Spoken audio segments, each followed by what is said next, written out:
आसमान अंधेरा हो चुका है और मौत के पर धरती पर उतर रहे हैं। ड्रैगन्स आग बरसा रहे हैं, शहर जल रहे हैं और पूरा कॉन्टिनेंट तबाही में डूब चुका है। स्केल्टन ग्रेट वॉर ने इंसानियत को घुटनों पर ला दिया है। अनडेड नेना हर तरफ से उभर रही है और हर जगह विनाश फैल चुका है। उम्मीद खत्म हो चुकी है और दुनिया हार मान चुकी है। तब इसी अंधेरे के बीच एक अकेला वॉरियर सामने आता है। ना डर ना झिझक, सिर्फ इरादा। जब सब कुछ खत्म लग रहा था तब वो खड़ा हुआ और जंग अभी बाकी है। पैराडिसो, जहां सक्सेस सिर्फ उन्हीं को मिलता है जो पावर और स्ट्रैटेजी समझते हैं। मैं एक माइनर नोबल था, रीजेंट रैंक, लेकिन असली जिंदगी में मैं सिर्फ एक ऑफिस वर्कर था जो अपना सारा फ्री टाइम इस गेम में लगाता था। 10 सालों तक मैंने पैराडिसो का हर सीक्रेट सीखा, हर क्लास, हर बिल्ड, हर हिडन मैकेनिक। मैं इन्फॉर्मेशन ब्रोकर बना, लोगों को पावर तक पहुंचने का रास्ता बताता रहा। लेकिन जब वक्त बदला, मैं खुद पीछे रह गया। काम का प्रेशर बढ़ता गया, नींद कम होती गई और एक दिन मैं बस गिर पड़ा। इतनी मेहनत के बाद भी मैं कुछ बन नहीं पाया और मैं ऐसे ही मर गया। क्या मैं सच में 30 साल की उम्र में बिना कुछ हासिल किए मर गया था और सब कुछ बस ऐसे ही खत्म हो गया? लेकिन ये क्या, मैं जिंदा हूं। एक लड़की मुझे माय लॉर्ड कहकर बुला रही है, जैसे मैं कोई नोबल हूं। यादें टकरा रही हैं, सच और सपना एक हो रहे हैं। मैं कौन हूं और ये जगह क्या है? बाहर की इमारतें, ये शहर, ये सब पैराडीसों की दुनिया जैसा क्यों लग रहा है? क्या मैं वापस आ गया हूं या मुझे दूसरी जिंदगी मिल गई है? सोलो बग प्लेयर, ये कोई कहानी नहीं, ये मेरी नई जिंदगी है। स्टेटस विंडो सामने है। स्ट्रेंथ कम, स्टैमिना जीरो, एजिलिटी गिर चुकी है और मेरी लाइफ स्पैन 20 साल कम हो चुकी है। मैं इतना मोटा हो चुका हूं कि मेरा शरीर ही मेरी मौत का सबब बन रहा है। ये सबसे बेकार स्टैट्स हैं जो मैंने कभी देखे थे और अब ये मेरे अपने हैं। मैं एक नोबल के रूप में पैदा हुआ हूं, लेकिन इस शरीर के साथ मैं कुछ भी नहीं कर पाऊंगा। लेकिन अगर ये पैराडीसों की दुनिया है तो मैं इस गेम को जानता हूं। हिडन रूट्स, ब्रोकन बिल्ड्स और सिस्टम के बग्स सब मेरी याद में हैं। अगर मैं ऐसे ही रहा तो मेरी जिंदगी फिर जल्दी खत्म हो जाएगी। मुझे सब याद है। 4 साल बाद स्केल्टन ग्रेट वॉर शुरू होगी। उससे पहले भूकंप, वॉल्केनिक इरप्शंस और गार्बेज मॉन्स्टर्स कॉन्टिनेंट को तोड़ देंगे। जब वॉर शुरू होगी, छोटी नेशंस टूट जाएंगे और जो कमजोर होगा वो मिटा दिया जाएगा। अगर मैं लिटिल चैरेट हूं तो अभी सब खत्म नहीं हुआ। प्रॉब्लम सिर्फ ये शरीर है और चर्बी कम की जा सकती है। मेरे पास पिछली जिंदगी का नॉलेज है, हिडन रूट्स, सीक्रेट रिवॉर्ड्स और सिस्टम के बग्स। ये मेरा सबसे बड़ा एडवांटेज है। मैं उन बेनिफिट्स को ले सकता हूं जिनके बारे में अभी किसी को पता भी नहीं। मैं अपना फ्यूचर बदल सकता हूं। सब कुछ नॉर्मल लग रहा है। मेड ऑफिस साफ कर रही है, जैसे ये एक आम दिन हो। लेकिन मेरे पास वक्त नहीं है। मुझे याद है, यहाँ छुपा हुआ एक इंपॉर्टेंट क्लू है, एक ऐसी चीज जो मेरी सर्वाइवल बदल सकती है। मैं डेस्क खोलता हूँ, शेल्फ्स चेक करता हूँ, हर जगह ढूंढता हूँ, लेकिन कुछ नहीं मिल रहा। दिल तेज धड़क रहा है, सांस भारी हो रही है और पैनिक बढ़ता जा रहा है। मेड मुझे शौक से देख रही है, लेकिन मैं रुक नहीं सकता। अगर मैं इसे अभी नहीं ढूंढ पाया तो सब कुछ खत्म हो सकता है। मुझे जल्दी करनी होगी। मैं उसे लापरवाही से खो चुका था, लेकिन मेड उसे तुरंत ढूंढ लेती है, जैसे उसे पता हो क्या जरूरी है। ये दुनिया मेरी पुरानी जिंदगी जैसी नहीं है। यहाँ लोग सच में वफादार हो सकते हैं। मेड मदद करना चाहती है, लेकिन मुझे अब अकेला सोचना होगा। मैं उसे जाने को कहता हूँ। वो महसूस कर सकती है कि मैं बदल गया हूँ और उसकी वफादारी अब सिर्फ फर्ज नहीं रही। मेरे हाथ में मेरे फादर का छोड़ा हुआ पेंडेंट है, एक छोटा सा आर्टिफैक्ट जो इस दुनिया में मेरी ताकत बढ़ा सकता है। अगर मुझे आने वाली डिजास्टर्स और वॉर से बचना है तो मुझे अभी स्ट्रांग बनना होगा। मैं पेंडेंट को कस के पकड़ता हूँ। अब शुरुआत होती है। मैं इसे एक्टिवेट करूंगा। मैं पेंडेंट को क्रश करता हूं और उसके अंदर की एनर्जी फूट पड़ती है। अगर मुझे जल्दी स्ट्रांग बनना है तो मुझे रिस्क लेना होगा। यह आर्टिफैक्ट मेरी स्ट्रेंथ को जोर से जगाएगा, चाहे मेरा शरीर इसे बर्दाश्त करे या ना करे। दर्द शरीर में फैल रहा है, लेकिन मैं रुकूंगा नहीं।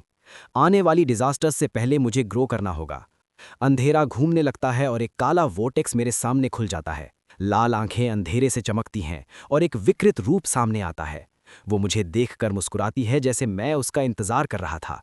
मेरा दिल तेज धड़क रहा है, लेकिन अब देर हो चुकी है। मैंने एक ऐसी चीज बुला ली है जो इंसान के कंट्रोल से बाहर है। ईविल स्पिरिट इज़बेला, और अब मुझे इसका सामना करना होगा। अंधेरे में उसकी आवाज गूंजती है। किस बेवकूफ इंसान ने मुझे बुलाया है? लाल आंखें चमकती हैं। वो मुस्कुराती है जैसे शिकार मिल गया हो। ईविल स्पिरिट इज़बेला मेरे सामने खड़ी है।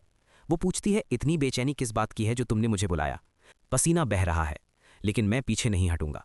मैं सीधा कहता हूं, मुझे माइंड्स आए चाहिए। फिर वो हंसती है और मुझे लालची कहती है। ये स्किल आम नहीं, पूरे पैराडिसों में सिर्फ एक इंसान इसे पा सकता है। इसकी मदद से मैं लोगों के इरादे, उनकी ताकत और छिपे हुए राज देख सकता हूं। अगर मुझे जीतना है तो मुझे सब देखना होगा। और आखिरकार वो मान जाती है। वो मेरे करीब झुककर कहती है कि हर पावर की एक कीमत होती है। उसकी आवाज़ मेरे दिमाग के अंदर गूंजती है, जैसे वो मेरे ख्यालात पढ़ रही हो। वो हंसती है और कहती है, अगर पैसा है तो ले लेगी, अगर सम्मान है तो तोड़ देगी, और अगर परिवार है तो उसे निगल जाएगी। पसीना बह रहा है, लेकिन मैं समझ चुका हूँ, ये डील सीधी नहीं होगी, ये शक्ति मुफ्त नहीं मिलेगी, और मेरे सामने खड़ी ये शैतानी रूह मजाक नहीं कर रही। वो अचानक रुक जाती है, जैसे कुछ सोच रही हो। फिर एक अजीब सी मुस्कान उसके होठों पर फैल जाती है। मैं समझ भी नहीं पाता और वो मेरे करीब आकर कॉन्ट्रैक्ट सील कर देती है। ये कोई रोमांटिक पल नहीं, ये एक जबरदस्ती का बंधन है। मेरा दिमाग शर्म और गुस्से से भर जाता है, लेकिन मैं उसे रोक नहीं पाता। वो हंसती है जैसे ये सब उसके लिए एक खेल हो। मेरे लिए ये पहली बार है, लेकिन उसके लिए सिर्फ एक रिचुअल। और उस पल के साथ हमारा कॉन्ट्रैक्ट पूरा हो जाता है। मैं जमीन पर गिरते हुए एक ही बात कहता हूँ, इस देश को बचाना होगा। एक नया दिन शुरू होता है, लेकिन महल के अंदर लोग अभी भी मुझे वही समझते हैं, एक निकम्मा लॉर्ड जो बस खाता है और सोता है। उन्हें नहीं पता कि सब कुछ बदल चुका है। उन्हें ये नहीं पता कि आने वाली डिजास्टर्स से पहले मैं इस टेरिटरी को बदल दूंगा। ये मेरी नई जिंदगी का पहला दिन है और इस बार मैं सच में जीने वाला हूँ।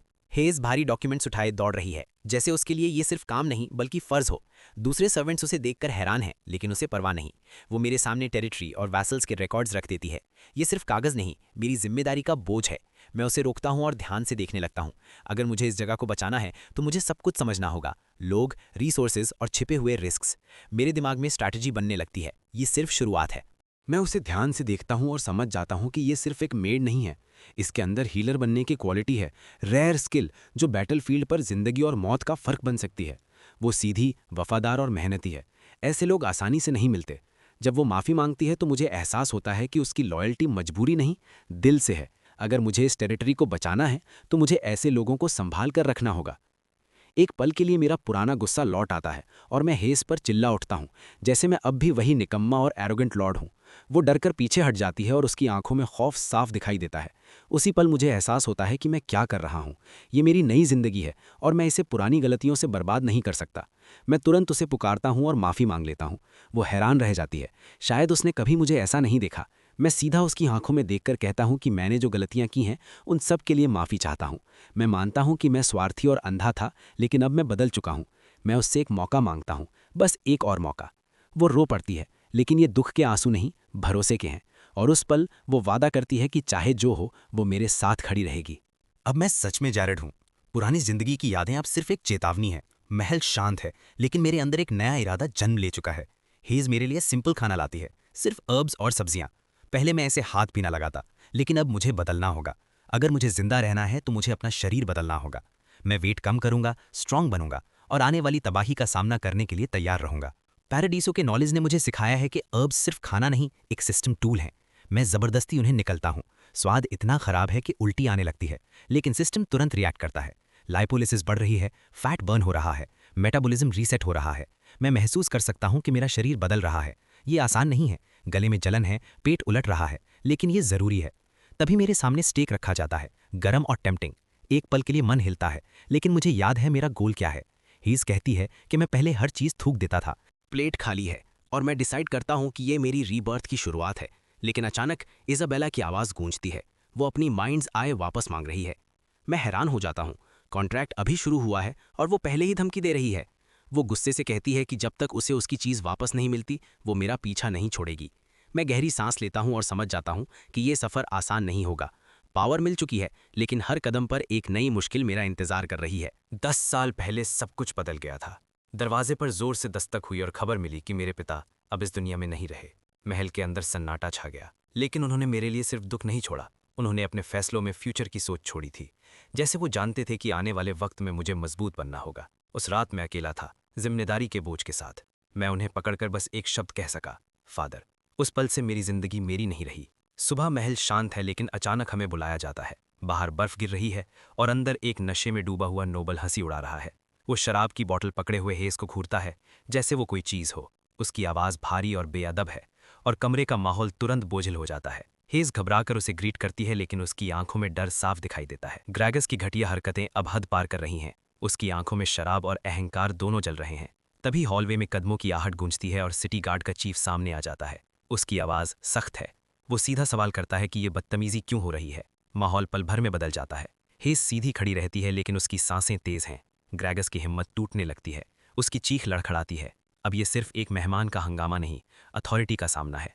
हॉलवे में आवाजें तेज हो जाती हैं। ग्रगास चीख कर बेइज्जती करता है, लेकिन सामने खड़ा आदमी जरा भी नहीं हिलता। एक बुजुर्ग बीच में बोल पड़ता है, कहता है रुक जाओ, लॉर्ड अभी पहुंचने वाले हैं। नाम लिया जाता है सर ओएन का और माहौल तुरंत बदल जाता है। मीटिंग रूम में सब लोग चुप होकर देख रहे हैं, जैसे उन्हें यकीन ही नहीं हो रहा। मैं रिपोर्ट्स पढ़ रहा हूँ, फाइल्स पलट रहा हूँ और पहली बार जिम्मेदारी को सच में समझ रहा हूँ। कुछ लोग फुसफुसा कर कहते हैं कि लॉर्ड बदल गया है, वो पतला भी लग रहा है, लेकिन ग्रगास अब भी शराब पकड़े हुए बैठा है, आंखों में मजाक और जहर दोनों। वो टेबल पर बॉटल पटक कर आवाज करता है, जैसे सबको याद दिलाना चाहता हो कि वो अभी भी यहाँ है। ग्रगास शराब के नशे में बेहुदा बातें करता है और कमरे में बैठे लोग बेचैन होकर एक दूसरे को देखते हैं। वो हद पार कर देता है, महिलाओं पर घटिया टिप्पणी करता है और सब कुछ मजाक समझता है। तब मैं सीधा उसकी तरफ इशारा करता हूँ। कमरा एक पल के लिए बिल्कुल चुप हो जाता है। उसकी हंसी धीमी पड़ जाती है और उसकी आंखों में पहली बार घबराहट दिखाई देती है। ये सिर्फ एक जवाब नहीं, एक रेखा है जो मैं खींच रहा हूँ। आज से यहाँ बेइज्जती नहीं चलेगी। एक झटके में ग्लास टूटकर बिखर जाता है और कमरे की खामोशी चाकू की तरह तेज हो जाती है। ग्रेगस हंसी उड़ाकर बात पलटने की कोशिश करता है, लेकिन मैं उसे रोक देता हूँ। मैं सीधा चीफ गार्ड की तरफ मुड़कर सवाल उठाता हूँ, क्या उसे पता है कि मर्चेंट्स से जबरदस्ती टैक्स वसूली हो रही है? कमरा जम जाता है। सब एक दूसरे को देखते हैं जैसे किसी ने छुपा हुआ सच बीच में रख दिया हो। ग्रेगस का चेहरा सख्त हो जाता है। ये सिर्फ बहस नहीं, इल्जाम है, इल्लीगल टैक्स कलेक्शन। और अब सच सामने आने वाला है। मैं हाथ उठाता हूं और हवा में आग का गोला जल उठता है, जैसे सच खुद रोशनी बनकर सामने आ गया हो। मैं सीधा कहता हूं कि लोगों पर जुल्म करके प्राइवेट सोल्जर्स पालने का ये अंजाम होगा। आग की रोशनी ग्रेगस के चेहरे पर पड़ती है और उसकी हिम्मत टूटने लगती है। मैं उसे एक मौका देता हूं, लेकिन साथ ही चेतावनी भी। कुर्सियां गिरती हैं, लोग चीखते हैं और वो घबराकर पीछे हटने लगता है। लेकिन अब देर हो चुकी है। आग का धमाका कमरे को हिला देता है और ग्रेगस जमीन पर गिर पड़ता है। उसकी चीख धुएं में दब जाती है। मैं सीधा घोषणा करता हूं कि आज से उसका पद छीन लिया जाता है। कमरे में खड़े लोग सन्न रह जाते हैं, कुछ डर से झुक जाते हैं, कुछ हैरानी से एक दूसरे को देखते हैं। मैं करप्शन की पूरी जांच का आदेश देता हूं। आज से यहां जुल्म नहीं चलेगा। जो कल तक मुझे कमजोर समझते थे, आज उनकी नजरों में डर और सम्मान दोनों है। जारेड सीधा लाइस को देखता है और घोषणा करता है कि आज से वो नया पब्लिक ऑर्डर चीफ गार्ड होगा। कमरा एक पल के लिए सन्न रह जाता है। लाइस हैरान है, लेकिन बिना हिचकिचाए घुटनों पर झुककर कहता है कि वो जारेड का आदेश मानेगा। पीछे से विरोध की आवाजें उठती हैं। कुछ लोग कहते हैं ये फैसला गलत है। जारेड उन्हें भंडी नजर से देखता है। अगर यहाँ सच में बदलाव चाहिए तो पुरानी व्यवस्था को हिलाना पड़ेगा। जारेड जानता है ये कदम आसान नहीं होगा, लेकिन अब वो डरकर पीछे हटने वाला नहीं। जारेड फैसला करता है कि अब हर कदम सोच समझकर उठाना होगा। माइंड्स आय उसका सबसे बड़ा सहारा है। 1 महीने बाद शहर का माहौल बदलने लगता है, लेकिन अंधेरे कोने अभी भी बेचैन हैं। कुछ लोग जबरदस्ती वसूली करने की कोशिश करते हैं। लोग डरे हुए हैं और मदद की भीख मांग रहे हैं। जारेड के नए नियम सबको पसंद नहीं आए। गलियों में फुसफुसाहट है और एक नाम गायब है, ग्रेगस। लोग कहते हैं वो छुप गया है, कुछ कहते हैं वो लौटने वाला है। अंधेरी जगह में कुछ आदमी पैसा बांट रहे हैं। उनकी हंसी में लालच और बेपरवाही साफ दिख रही है। डोरबेल बजती है और सब एक दूसरे को देखते हैं। दरवाजा धीरे से खुलता है। सवाल होता है कौन है? बाहर खड़ा है जारेड, मुस्कुराते हुए जैसे ये बस एक आम मुलाकात हो। अंदर खड़े लोग उसे देखकर हैरान रह जाते हैं। एक पल में मुक्का पड़ता है और आदमी हवा में उछलकर जमीन पर जा गिरता है। कमरे में खौफ फैल जाता है। गुस्से भरी आवाजें गूंजती हैं, लेकिन जारेड बिल्कुल शांत खड़ा रहता है। वो कहता है उसे गाली से फर्क नहीं पड़ता, लेकिन जुर्म से पड़ता है। ये लोग शहर के लोगों और व्यापारियों से जबरदस्ती वसूली कर रहे थे, अब ये खत्म होगा। जारेड सीधा आदेश देता है, सबको पकड़ो, कोई भी भागने ना पाए। दरवाजे बंद हो जाते हैं और पहली बार इन लोगों को समझ आता है कि शिकार बदल चुका है। लेस झुककर वादा करता है कि नए चीफ गार्ड के रूप में वो न्याय लाएगा और जल्द ही शहर की गलियों में बदलाव दिखने लगता है। एक अपराधी भागने की कोशिश करता है, लोग घबराकर रास्ते छोड़ देते हैं। तब जारेड सामने आता है, शांत और सीधा। एक शब्द, मैजिक मिसाइल, और नीली रोशनी हवा चीर कर निकलती है। आदमी जमीन पर गिर पड़ता है, भागना बेकार हो जाता है। गलियों में खामोशी छा जाती है। आज शहर ने देख लिया है कि कानून वापस आ चुका है। शहर की गलियों में आवाज गूंज रही है। लोग जारेड के लिए चीर कर रहे हैं। सोल्जर्स मुस्कुरा रहे हैं, कह रहे हैं कि अब वो अच्छा खा सकते हैं और आराम से सो सकते हैं। लोग याद करते हैं कि जारेड ने अपनी गलतियां मानी और वादा किया कि वो उनके लिए बेहतर जिंदगी लाएगा। बाजार में व्यापारी बिना डर के व्यापार कर रहे हैं। लोग एक दूसरे को कहते हैं कि अब हमारा लॉर्ड हमारे साथ है। लोग हाथ उठाकर जारेड का स्वागत करते हैं और महल के अंदर काउंसिल मीटिंग शुरू होती है। रिपोर्ट्स बताती हैं कि नए नियम लागू हो चुके हैं और टेरिटरी धीरे धीरे स्टेबल हो रही है। लोगों का भरोसा वापस आ रहा है और व्यापार फिर से चल पड़ा है। जारेड शांत बैठकर सब सुनता है, फिर हल्की सी मुस्कान के साथ कहता है कि ये सिर्फ शुरुआत है। उसके सामने सिस्टम मैसेज चमकता है। थलास्मा रिवॉर्ड मिल चुका है। ये सबूत है कि उसकी मेहनत रंग ला रही है। 1 महीने के अंदर जारेड के नए नियमों से शहर में शांति लौट आती है और व्यापार फिर से जीवित हो जाता है। लाइज नए सोल्जर्स रिक्रूट करता है और धीरे धीरे जारेड का प्रभाव बढ़ने लगता है। फिर भी इजाबेला की आवाज़ उसे याद दिलाती रहती है कि उसका कर्ज अभी चुकाना बाकी है। काउंसिल मीटिंग में नए टारगेट्स पर चर्चा होती है और एवेला का नाम सामने आता है। अगर ये जगह जीती गई तो परिणाम दूर तक जाएगा। जारेड शांत रहकर फैसला करता है। ये सिर्फ रक्षा नहीं, अब विस्तार का समय है। जारेड अपने बदलते शरीर को देखकर हैरान है। पेट धीरे धीरे कम हो रहा है और कपड़े अब ढीले लगने लगे हैं। वो मजाक में कहता है कि ये पुरानी वॉरियर टेक्निक है, लेकिन सच ये है कि उसकी मेहनत रंग ला रही है। साथ ही हंस पड़ते हैं। माहौल हल्का हो जाता है। तब जारेड गहरी सांस लेता है और महसूस करता है कि वो सच में बदल रहा है। तेज कदमों की आवाज के साथ एक गार्ड दौड़ता हुआ आता है और जारेड को रिपोर्ट देता है कि सर्च पार्टी ने बैंडिट्स का गुप्त अड्डा ढूंढ लिया है। जारेड शांत रहता है, लेकिन अगला शब्द सब कुछ बदल देता है। वहां गुलाम भी मिले हैं। कमरा एक पल के लिए जम जाता है। ये सिर्फ चोरी या लूट का मामला नहीं, जुल्म का सौदा है। जारेड की आंखों में पुरानी यादें चमक उठती हैं, जैसे 1 साल पुराना जख्म फिर से खुल गया हो। अब ये मिशन सिर्फ कानून का नहीं, इंसाफ का है। एक छोटी लड़की दीवार पर बैठी आसमान को देख रही है। कहती है कि उन्हें दूर बेचा जाता है और वापस कभी नहीं आते। अंधेरे से आवाज आती है, उसे पकड़ लिया जाता है जैसे वो बस एक चीज हो। वो मुस्कुराने की कोशिश करती है, अपने भाई बहन को याद करती है, लेकिन सच उसे तोड़ देता है। लोग उसकी रफ्तार, उसकी मेहनत, उसकी ताकत की बात करते हैं, जैसे इंसान नहीं सामान हो। आसमान खुला है, लेकिन उसकी दुनिया बंद हो चुकी है। और फिर फैसला सुना दिया जाता है, उसे एक नोबल के महल में बेचा जाएगा। लड़की धीरे से मुस्कुराकर कहती है कि वो ठीक रहेगी, जैसे अपने दर्द को छुपा रही हो। वो अपने भाई बहन को याद करती है और वादा करती है कि मजबूत बनेगी, लेकिन उसकी आंखों में सच साफ है। ये अलविदा है। सोल्जर्स उसे ले जाने के लिए तैयार खड़े हैं, जैसे उसकी जिंदगी का फैसला हो चुका हो।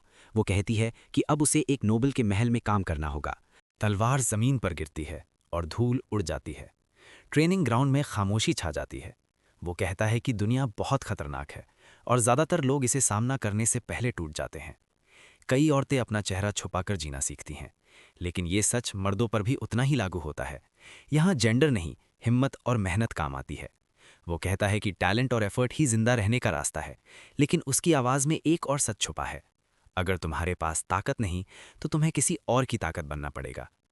वो हल्की सी मुस्कान के साथ हाँ कहती है। फिर अचानक अंधेरा छा जाता है। आसमान से गिरती बूंदें जैसे उसकी दुनिया टूट रही हो। वो घुटनों के बल बैठकर अपने भाई बहन को याद करती है। उनके नाम उसके होंठों पर कांपते हैं और उसकी चीख अंधेरे में गूंज उठती है।